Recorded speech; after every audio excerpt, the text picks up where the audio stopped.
Howdy everybody!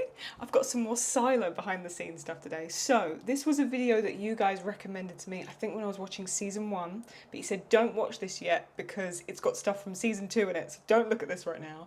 But this is a video with Adam Savage exploring essentially the visual effects of Silo, and I'm guessing the staircase and basically how they put all of it together coherently and blend the sets with the CGI stuff. Let's get straight on into it. This is Adam Savage tested, it's very hard to say, behind the visual effects of Silo. Daniel, this set is so large, and yet your team still has to fill in so much of this world.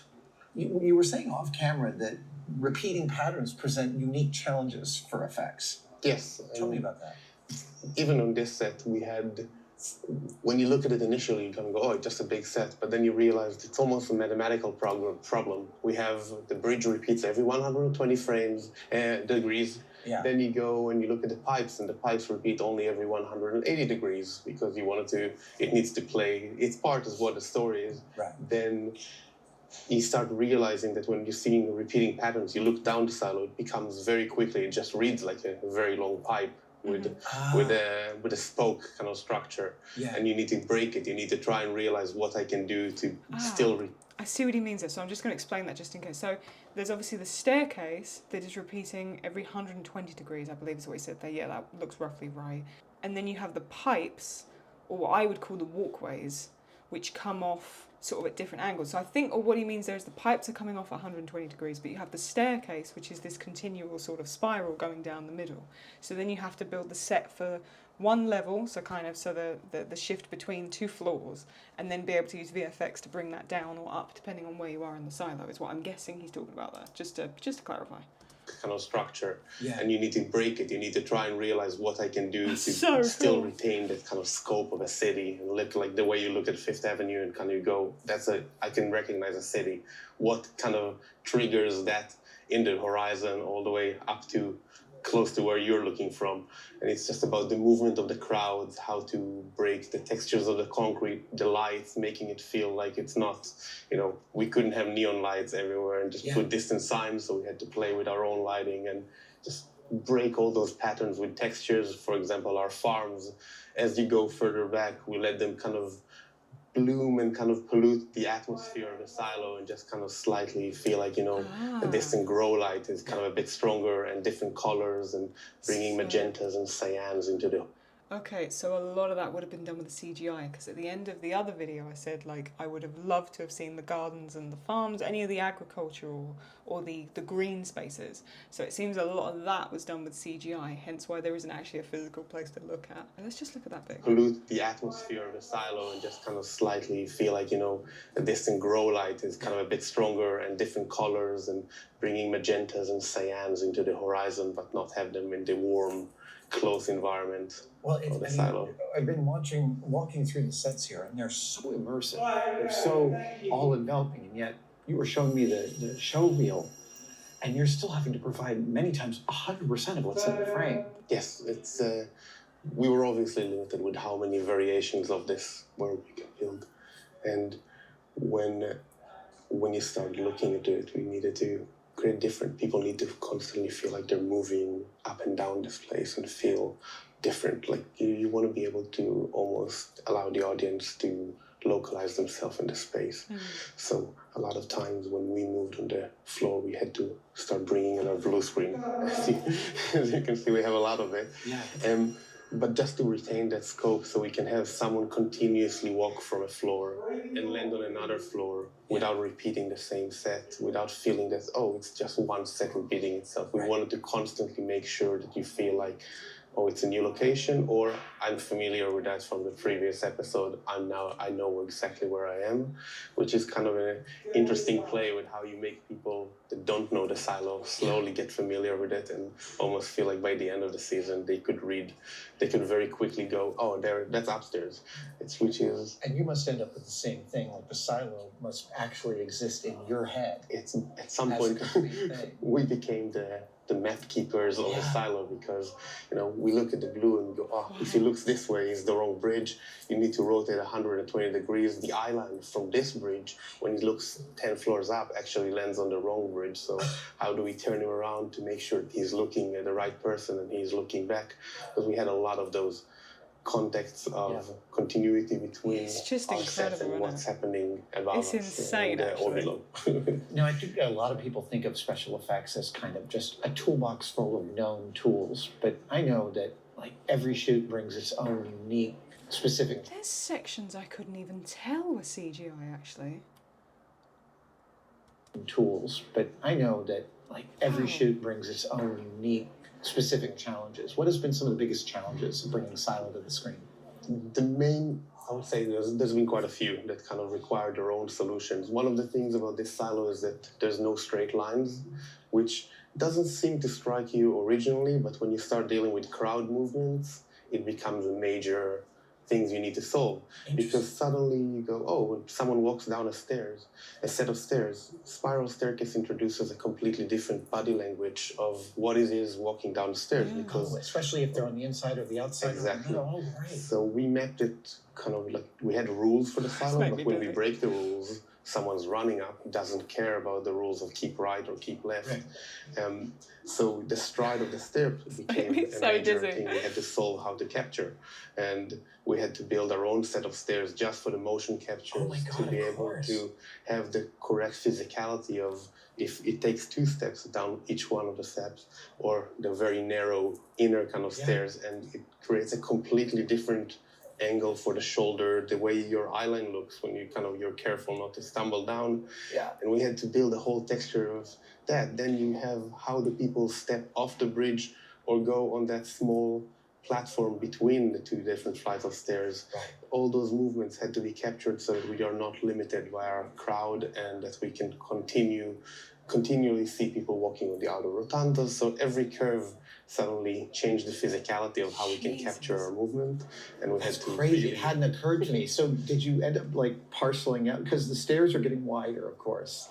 Did you separate it into zones so I'm walking zone 1, zone 2, zone 3? We had to. So on this season, we're taking it to the next level, and we actually build our stairs in multiple ways so that we can go onto the bridge, off the bridge, and we had a proper flight of stairs because we went on a bigger motion capture set.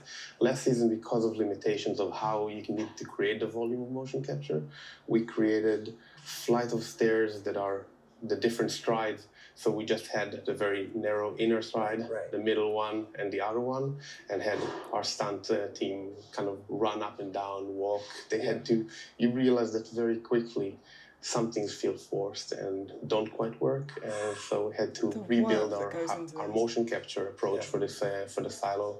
And really, it's how people go around each other, even when you walk in a curved line. So you need to push around. And that's what the main thing for the Silo was, to not have what I call the classic stadium crowd, which is we have waving, we have cheering, we have flags.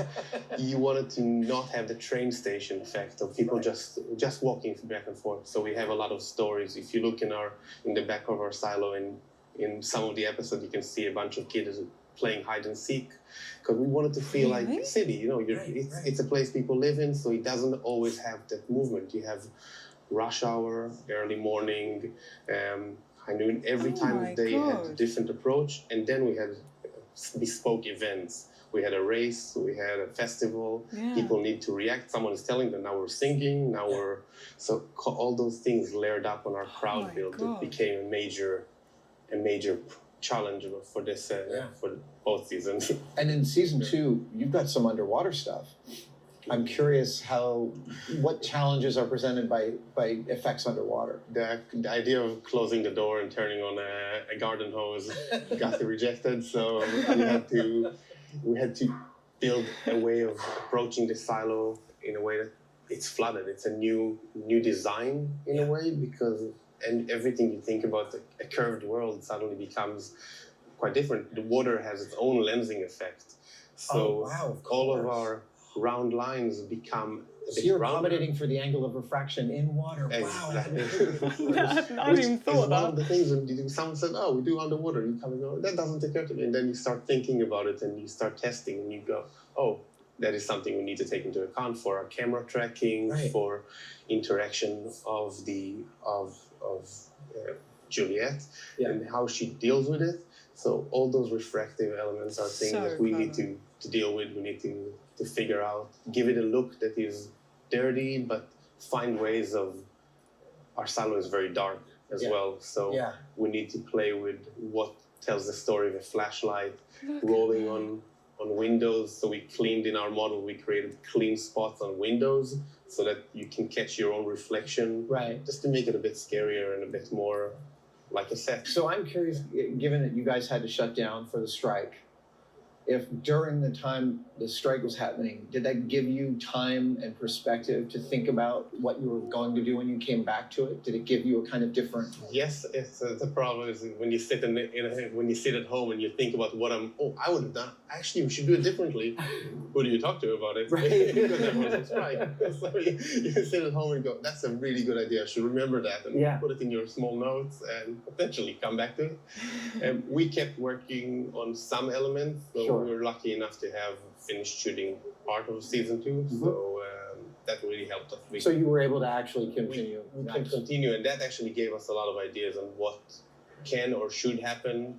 Because there wasn't such a time crunch, because there's not more shots arriving. Exactly. We had a section of it. It was a bit of a challenge because having finished shooting, usually you want to see everything, but it allowed us to really wrap our heads around some of the challenges we're going to deal with the underwater silo, with the underwater sets, which we had to build, and kind of small things, ropes underwater compared to air hoses. Oh, right. So, scary. you know, when someone goes in, a rope is heavy and sinks, the air hose floats, and then you need to extend it. We went to shoot in the Pinewood tank. You have to give your digital cables their own physics, of course, right? Own physics and own movement, and then you frame and you go, "Oh, that rope is pulling this way, that the air hose is pulling that way. Let's wrap our heads around what she's interacting with." Oh my gosh. A lot of it is extensions because we're going so deep underwater that really we couldn't put it into a normal water tank. So a lot of it had to be cheap. We had to put her sideways. We had to use water movers to create movement when she's static. So we had divers with fans, Cedos, pushing water. And very effective because it pushes the bubble, it pushes the air, and then you feel, "Oh, I'm reading movement." Then we have to create our parts to help that movement. Amazing. Having the backward move with it. Well, so after all of this time, you guys are wrapping photography in just a few weeks, but your job doesn't end there. You've got a lot more stuff to do. Continue until until you get to see it at home, and maybe a little bit after. And you guys are working on effects almost right up until the airing. Is that true? There's a lot of effects, and even on the smaller things when it's just there's something in the window. There's small fixed in the background. A lot of those things we just work on it until you finish to deliver the entire season. I'm curious. Staircase. Is there a shot that you feel a tremendous amount of pride over, or that was one of your favorites of the season? On season 1? Season 1 or season 2? Season 2, it will come. I'll be proud of it when it's done. Okay. Until we sign off the last pixel. Fair. But I'm very happy with the generator room as a sequence. We have a few shots there that are, for me, that sequence is one of my favorite engineering sequences in a thing.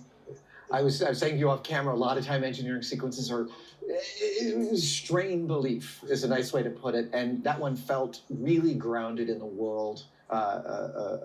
Rebecca's performance is amazing. What you guys gave her to work on feels so real.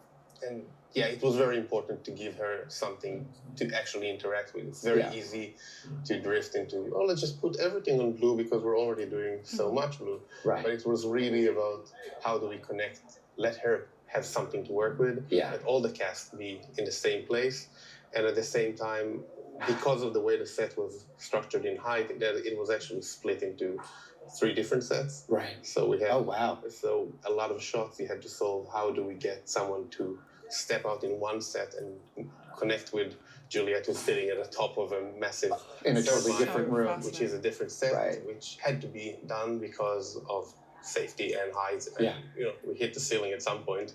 So, but how to connect it and how to not limit the director that's wanted to be able to move handheld. The energy of the sequence required that motion control was ruled out because of placement, weight, and how to do it.